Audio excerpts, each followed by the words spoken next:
Chapter 8. Hello, and thank you for joining us, Kathy Warner said to the camera. Today on CNN's Mark Watney Report, several EVAs over the past few days. What do they mean? What progress has NASA made on a rescue option? And how will this affect the Ares 4 preparations? Joining us today is Dr. Venkat Kapoor, Director of Mars Operations for NASA. Dr. Kapoor, thank you for coming. A pleasure to be here, Kathy, Venkat said. Dr. Kapoor, Kathy said, Mark Watney is the most watched man in the solar system, wouldn't you say? Venkat nodded. Certainly the most watched by NASA. We have all 12 of our Martian satellites taking pictures whenever his site is in view. The European Space Agency has both of theirs doing the same. All told, how often do you get these images? Every few minutes. Sometimes there's a gap based on the satellite orbits, but it's enough that we can track all his EVA activities. Tell us about these latest EVAs. Well, Venkat said, it looks like he's preparing Rover 2 for a long trip. On Sol 64, he took the battery from the other rover and attached it with a homemade sling. The next day, he detached 14 solar cells and stacked them on the rover's roof. And then he took a little drive, didn't he? Kathy prompted. Yes, he did. Sort of aimlessly for an hour, then back to the hab. He was probably testing it. Next time we saw him was 2 days later, when he drove 4 kilometers away, then back. Another incremental test, we think. Then, over the past couple of days, he's been stocking it up with supplies. Kathy said. Most analysts think Mark's only hope of rescue is to get to the Ares 4 site. Do you think he's come to the same conclusion? Probably, Venkat said. He doesn't know we're watching. From his point of view, Ares 4 is his only hope. Do you think he's planning to go soon? He seems to be getting ready for a trip. I hope not, Venkat said. There's nothing at the other site than the MAV, none of the other pre-supplies. It would be a very long, very dangerous trip, and he'd be leaving the safety of the HAB behind. Why would he risk it? Communication, Venkat said. Once he reaches the MAV, he could contact us. So that would be a good thing, wouldn't it? Communication would be a great thing, but traversing 3,200 kilometers to Ares 4 is incredibly dangerous. We'd rather he stayed put. If we could talk to him, we'd certainly tell him that. He can't stay put forever, right? Eventually, he'll need to get to the MAV. Not necessarily, Venkat said.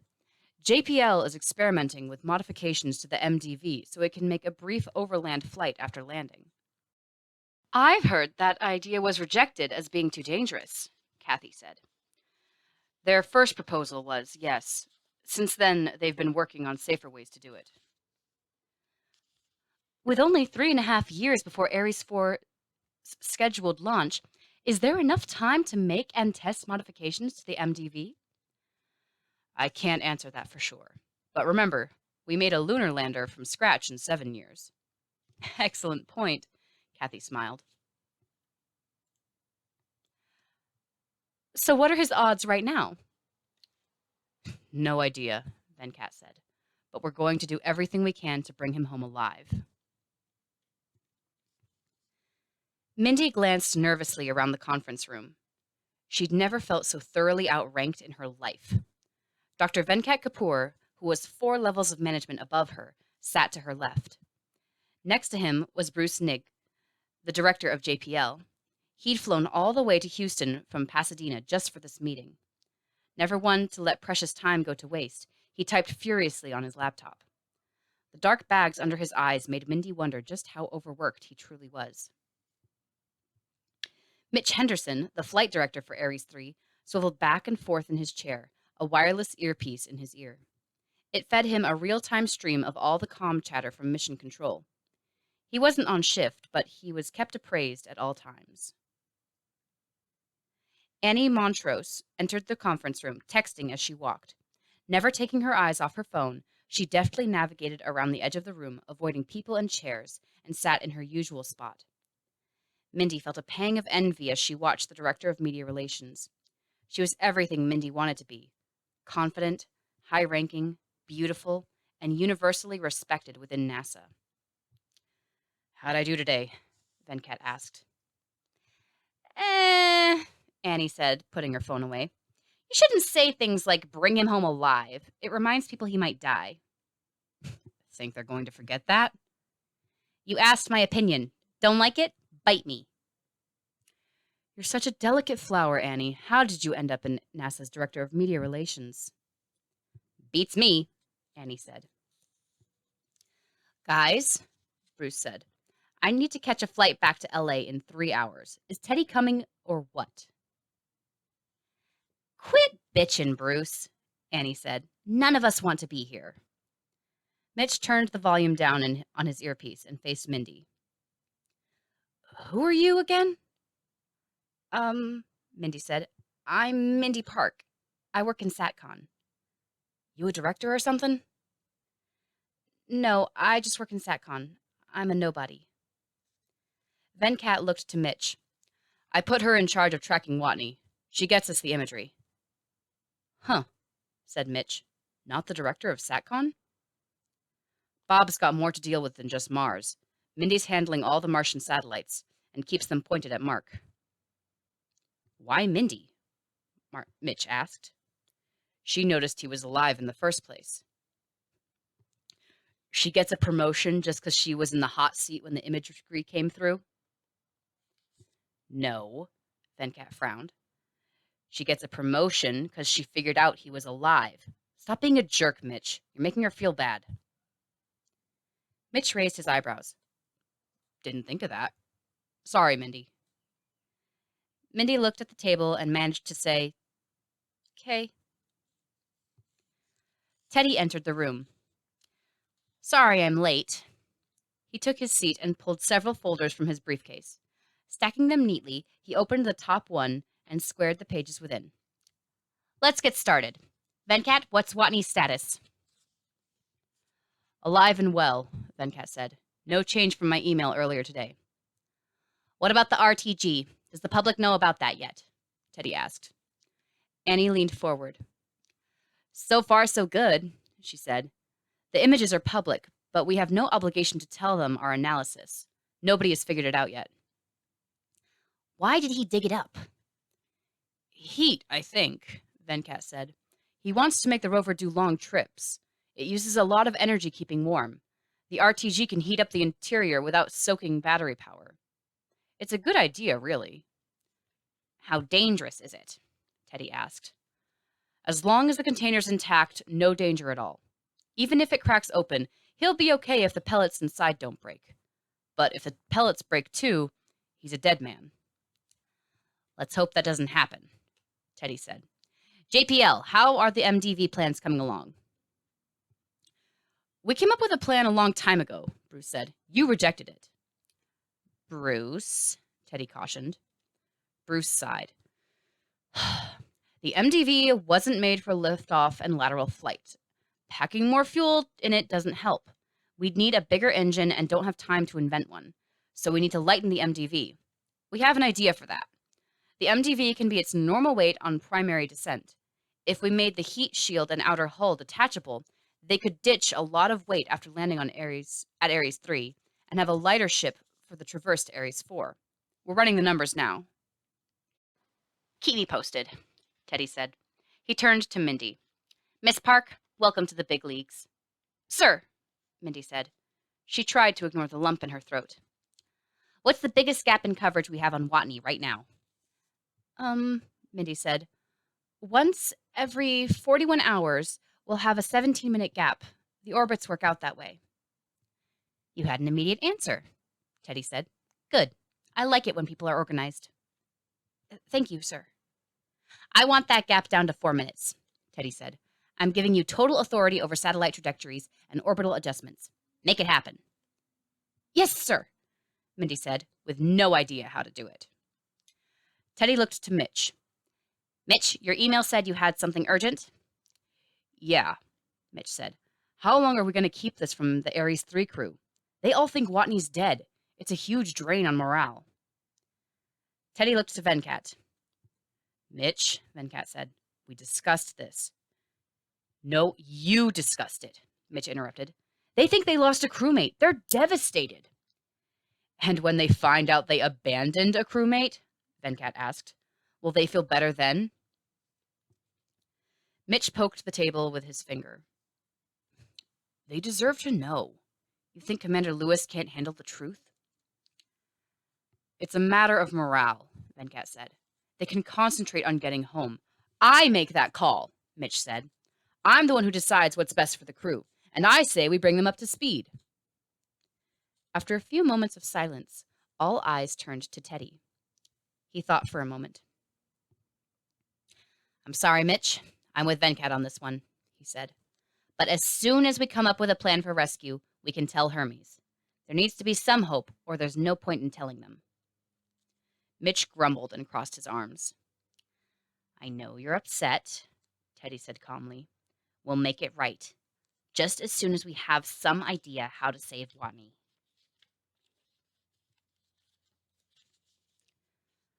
Teddy let a few seconds of quiet pass before moving on. Okay, JPL's on the rescue option, he said with a nod toward Bruce. But it would be part of Ares 4.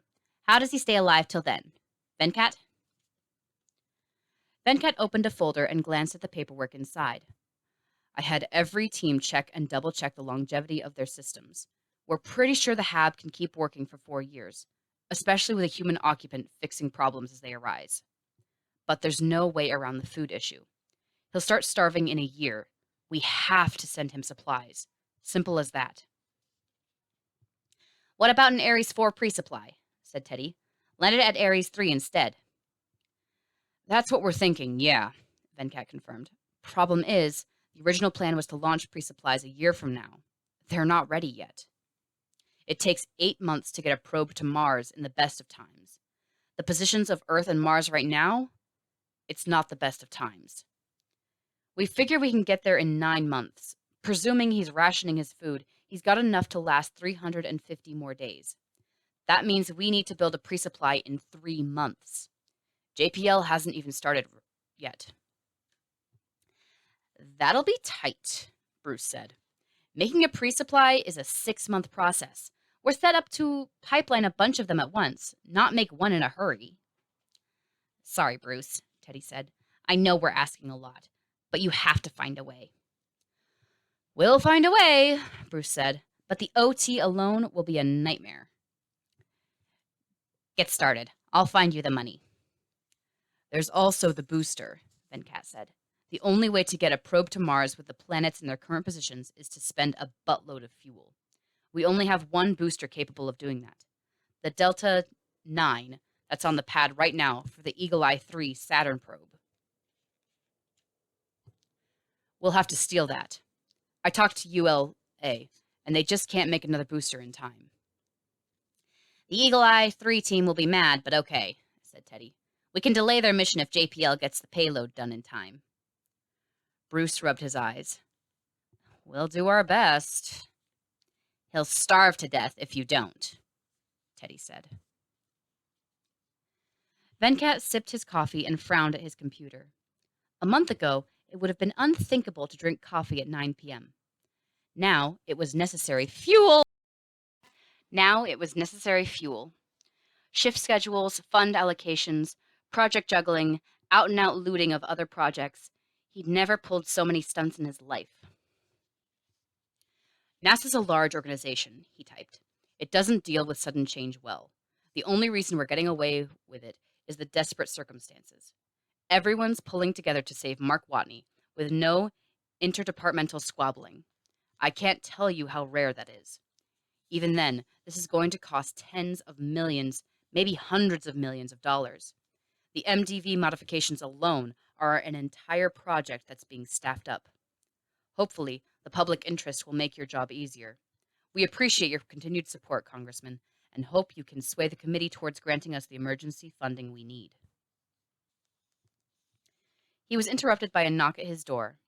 Looking up, he saw Mindy. She wore sweats and a t-shirt, her hair in a sloppy ponytail. Fashion tended to suffer when work hours ran long. Sorry to bother you, Mindy said. No bother, Venkat said. I could use a break. What's up? He's on the move, she said. Venkat slouched in his chair. Any chance it's a test drive? She shook her head. He drove straight away from the hab for almost 2 hours, did a short EVA, then drove for another 2. We think the EVA was to change batteries. Venkat sighed heavily. Maybe it's just a longer test, an overnight kind of thing. He's 76 kilometers from the hab, Mindy said. For an overnight test, wouldn't he stay within walking distance? Yes, he would, Venkat said. Damn it! We had teams run every conceivable scenario. There's just no way he can make it to Ares 4 with that setup. We never saw him load up the oxygenator or water reclaimer. He can't possibly have enough basics to live long enough. I don't think he's going to Ares 4, Mindy said. If he is, he's taking a weird path. Oh? Said Venkat. He went south-southwest. Schiaparelli Crater is southeast. Okay, maybe there's hope, Venkat said. What's he doing right now? Recharging. He's got all the solar cells set up, Mindy said. Last time he did that, it took 12 hours. I was going to sneak home for some sleep, if that's okay.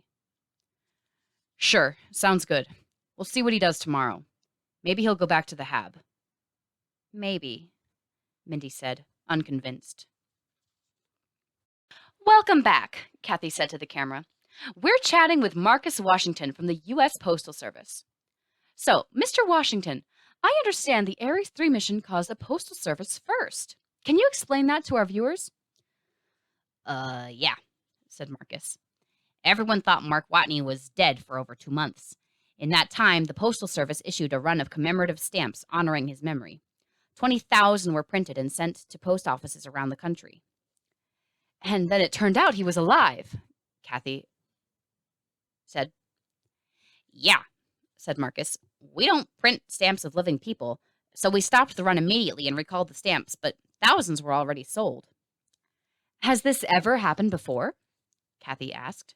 No, not once in the history of the Postal Service. I bet they're worth a pretty penny now. Marcus chuckled. Maybe, but like I said, thousands were sold. They'll be rare, but not super rare. Kathy chuckled, then addressed the camera. We've been speaking with Marcus Washington of the United States Postal Service. If you've got a Mark Watney commemorative stamp, you might want to hold on to it. Thanks for dropping by, Mr. Washington. Thanks for having me, Marcus said.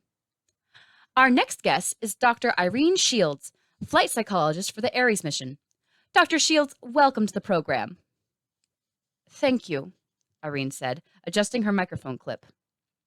Do you know Mark Watney personally? Of course, Irene said. I did monthly psych evaluations on each member of the crew. What can you tell us about him, his personality, his mindset? Well, Irene said, he's very intelligent. All of them are, of course, but he's particularly resourceful and a good problem solver. That may save his life, Kathy interjected. It may indeed, Irene agreed. Also, he's a good-natured man, usually cheerful with a great sense of humor. He's quick with a joke. In the months leading up to the launch, the crew was put through a grueling training schedule. They all showed signs of stress and moodiness. Mark was no exception, but the way he showed it was to crack more jokes and get everyone laughing. He sounds like a great guy, Kathy said. He really is, Irene said. He was chosen for the mission in part because of his personality. An Ares crew has to spend 13 months together. Social compatibility is key. Mark not only fits well in any social group, he's a catalyst to make the group work better. It was a terrible blow to the crew when he died. And they still think he's dead, right? The Ares 3 crew? Yes, they do, unfortunately, Irene confirmed. The higher-ups decided to keep it from them, at least for now. I'm sure it wasn't an easy decision. Kathy paused for a moment, then said, All right, I have to ask, what is going through his head right now? How does a man like Mark Watney respond to a situation like this? Stranded, alone, no idea we're trying to help? There's no way to be sure, Irene said. The biggest threat is giving up hope. If he decides there's no chance to survive, he'll stop trying. Then we're okay for now, right? Kathy said. He seems to be working hard. He's prepping the rover for a long trip and testing it. He plans to be there when Ares 4 lands. That's one interpretation, yes, Irene said. Is there another? Irene carefully formed her answer before speaking. When facing death, people want to be heard. They don't want to die alone. He may just want the Mav radio so he can talk to another soul before he dies. If he's lost hope, he won't care about survival. His only concern will be making it to the radio. After that, he'll probably take an easier way out than starvation. The medical supplies of an Ares mission have enough morphine to be lethal. After several seconds of complete silence in the studio, Kathy turned to the camera. We'll be right back. Hey, Venk. Bruce's voice came from the speakerphone on Venkat's desk. Bruce, hi, said Venkat, typing on his computer. Thanks for clearing up some time. I wanted to talk about the pre-supply. Sure thing. What's on your mind? Let's say we soft land it perfectly. How will Mark know it happened? And how will he know where to look? We've been thinking about that, said Bruce. We've got some ideas. I'm all ears, Venkat said, saving his document and closing his laptop. We'll be sending him a comm system anyway, right? We could have it turned on after landing. It'll broadcast on the rover and EVA suit frequencies. It'll have to be a strong signal, too. The rovers were only designed to communicate with the HAB and each other. The signal origin was presumed to be within 20 kilometers. The receivers just aren't very sensitive. The EVA suits are even worse. But as long as we have a strong signal, we should be good. Once we land the pre-supply, we'll get its exact location from satellites, then broadcast that to Mark so he can go get it. But he's probably not listening, said Venkat. Why would he be? We have a plan for that. We're going to make a bunch of bright green ribbons, long enough to flutter around when dropped, even in Mark's atmosphere. Each ribbon will have Mark, turn on your comm printed on it. We're working on a release mechanism now. During the landing sequence, of course. Ideally about 1,000 meters above the surface. I like it, Venkat said. All he needs to do is notice one, and he's sure to check out a bright green ribbon if he sees one outside. Venk, said Bruce. If he takes the Watney-mobile to Ares 4, this'll all be for nothing. I mean, we can land it at Ares 4 if that happens, but he'll be without a HAB. Yeah, Venkat said. One thing at a time. Let me know when you come up with a release mechanism for those ribbons. Will do. After terminating the call, Venkat opened his laptop to get back to work. There was an email from Mindy Park waiting for him. Watney's on the move again. Still going in a straight line, Mindy said, pointing to her monitor. I see, Venkat said. He's not going to Ares 4, unless he's going around some natural obstacle. There's nothing for him to go around, Mindy said. It's Acadia Planitia. Are those the solar cells? Venkat asked, pointing to the screen. Yeah, Mindy said. He did the usual 2-hour drive, EVA 2-hour drive. He's 156 kilometers from the HAB now.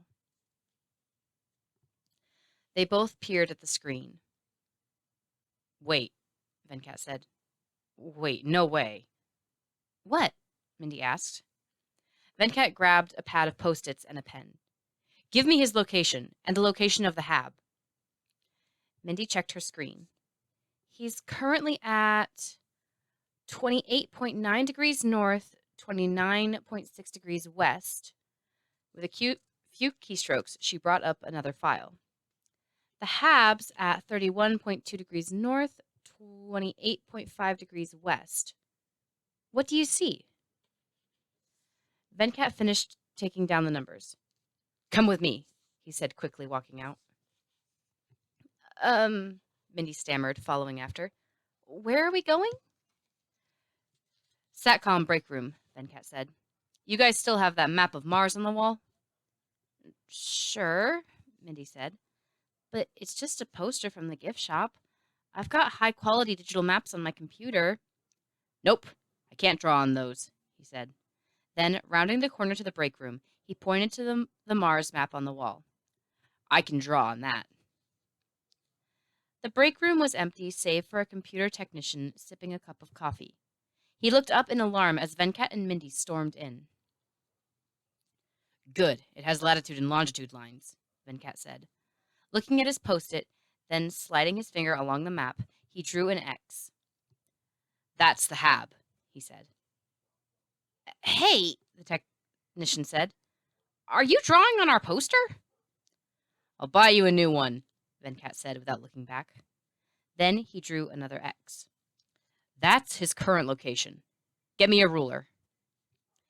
Mindy looked left and right. Seeing no ruler, she grabbed the technician's notebook. Hey! The technician protested. Using the notebook as a straight edge, Venkat drew a line from the HAB to Mark's location and beyond. Then took a step back. Yep, that's where he's going, Venkat said excitedly. Oh, Mindy said. The line passed through the exact center of a bright yellow dot printed on the map. Pathfinder, Mindy said. He's going to Pathfinder. Yep, Venkat said. Now we're getting somewhere. It's like 800 kilometers from him. He can get there and back with supplies on hand. And bring Pathfinder and Sojourner rover back with him, Mindy added. Venkat pulled out his cell phone. We lost contact with Pathfinder in 1997. If he can get it online again, we can communicate. It might just need the solar cells cleaned. Even if it's got a bigger problem, he's an engineer. Dialing, he added. Fixing things is his job. Smiling for what felt like the first time in weeks, he held the phone to his ear and awaited a response. Bruce, it's Venkat. Everything just changed. Watney's headed for Pathfinder. Yeah, I know, right? Dig up everyone who was on that project and get them to JPL now. I'll catch the next flight. Hanging up, he grinned at the map. Mark, you sneaky, clever bastard.